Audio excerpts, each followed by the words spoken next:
नमस्कार, मैं आरबी सिंह यादव और आप देख रहे हैं मेरा YouTube channel RB Singh Yadav editor. आज मैं आपको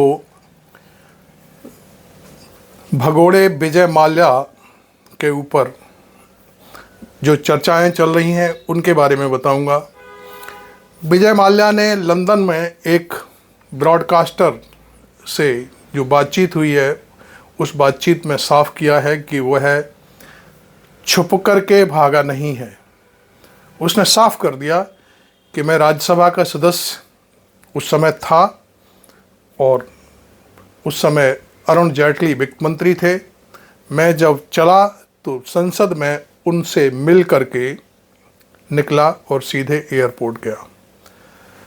उसने कहा कि एयरपोर्ट से मैं लंदन पहुंचा, लंदन से मुझे कहीं और मेरी जो कंपनियां थी उनकी मीटिंग में जाना था, क्योंकि वो शराब की बड़ी कंपनी चलाते थे, शायद रॉयल बेवरेज थी नाम, इस टाइप का कोई नाम था। उसकी सेल के लिए उसे दूसरे देशों में जाना था।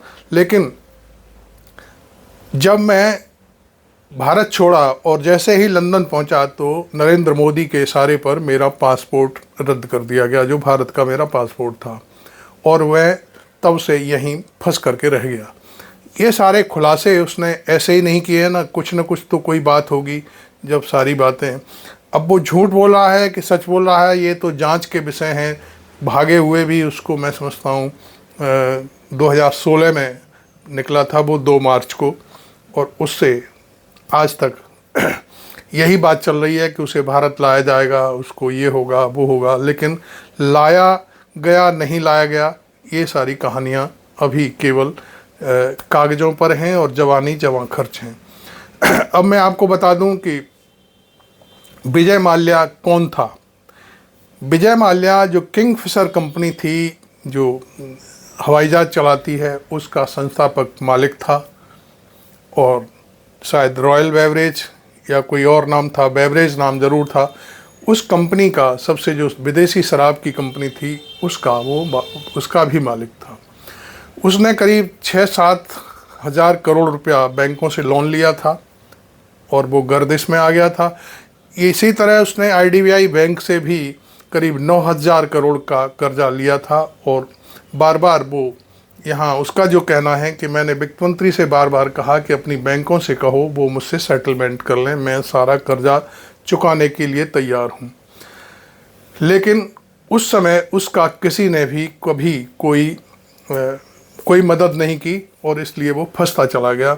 हालांकि उसके, आपको मालूम है, खर्चे बहुत दूसरे टाइप के थे, बेतरतीब खर्चे, और उनको वो जो पैसा कर्जा लिया था वो सारा उसमें डूबता चला गया और उसने कोई परवाह नहीं की। और वो फिर भी एक व्यापारी होने के नाते उसने सोचा कि मैं विदेशों में अपनी शराब बेचूंगा तो शायद फ़ायदा होगा और वो सारा लोन मैं चुका दूंगा। उसने अपने ब्रॉडकास्ट में ये कहा भी है कि मैं तो चुकाने के लिए तैयार था, मैं बेईमान नहीं हूँ, मैं एक्यूज़ नहीं हूँ, इस तरह की बात उसने कही है। लेकिन ये कोई आरोप लगाए कि विजय माल्या भाग कर के गया है यहाँ से, तो उसने कहा मैं भाग कर के नहीं, बल्कि मोदी के जो वित्त मंत्री थे उनको बता कर के मैं भारत से चला था। अब ये बात आप जानो, आप अपने हिसाब से इसका आंकलन करो। क्या वित्त मंत्री ने नरेंद्र मोदी को नहीं बताया होगा कि वो चला गया है या वो जा रहा है? इस तरह की बात मैं समझता हूँ। या तो फिर ये देश के साथ धोखा हुआ वित्त मंत्री की तरफ से, हालांकि वो मरहूम वित्त मंत्री आज इस दुनिया में नहीं है, लेकिन फिर भी जो बात है वो तो कही जाएगी। तो ये सारी चीज़ें जो चल रही हैं उसके बारे में कोई ये कहे कि नहीं वो उस पार्टी का मुखिया था, वो फलाने का था, ढिमके का था। मैं आपको एक और बड़ी जानकारी दे दूँ, वो 2 बार राज्यसभा का सदस्य चुन करके संसद में पहुंचा और दोनों बार कर्नाटक से जीत करके आया। और उसकी सहायता भारतीय जनता पार्टी के और जेडीयू नहीं, जनता दल, जो उनका कर्नाटक का जो जनता दल है कुमार स्वामी का, उसके सांसदों के जरिए वो जीत करके संसद में पहुंचा था। तो ये तो कहना गलत है कि वो शायद कांग्रेस से घुसपैठ थी या किसी और से थी या समाजवादी पार्टी से थी। ये सब बातें तो यहाँ नहीं चलने वाली, चूँकि वो इतना प्रभावशाली हो गया कि उसको जनता दल जो कुमारस्वामी का जनता दल है वो और भारतीय जनता पार्टी सपोर्ट कर रही थी और उसे संसद में ला रही थी। तो ये सारी चीज़ें उसने अपने ब्रॉडकास्ट में खुलासा किया। उसने एक बात शायद और कही है, शायद ब्रॉडकास्टर ने उससे पूछा कि अब ज़िंदगी कैसी कट रही है, क्योंकि 2 मार्च 2016 से आप बाहर हैं और फंसे हुए हैं यहाँ पर, तो ये सारी चीज़ें अब कैसे, कहाँ से पैसा आ रहा है। तो उसने कहा कि मैं अपने 6 कुत्ते हैं उसके पास, उन कुत्तों के साथ मस्त रहता हूँ, मुझे कोई दिक्कत नहीं है। अब मैं आपको बता दूं कि बाय लॉ यदि ये सारे बयान उसने लंदन की अदालत में बक दिए, कह दिए कि मैं वित्त मंत्री से बोल करके आया था कि मैं लंदन जा रहा हूं, तो फिर वहाँ की अदालत क्या करेगी?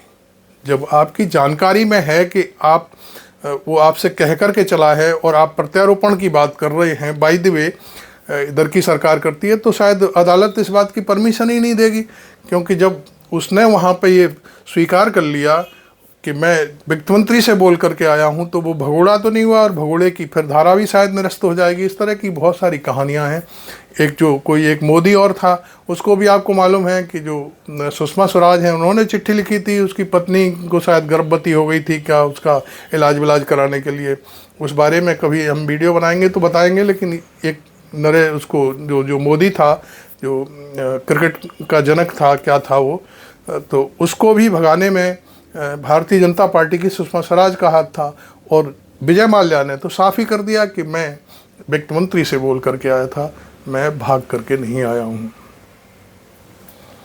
इस वीडियो की जानकारी आपको कैसी लगी, आप हमें ज़रूर बताएं। हमारी पत्रकारिता पर आपको भरोसा हो तो हमारे इस चैनल को सब्सक्राइब कीजिए, और वीडियो आपको अच्छा लगा हो तो इसे शेयर भी करिए, अपने लोगों तक पहुंचाइए, और लाइक करना बिल्कुल ना भूलिए।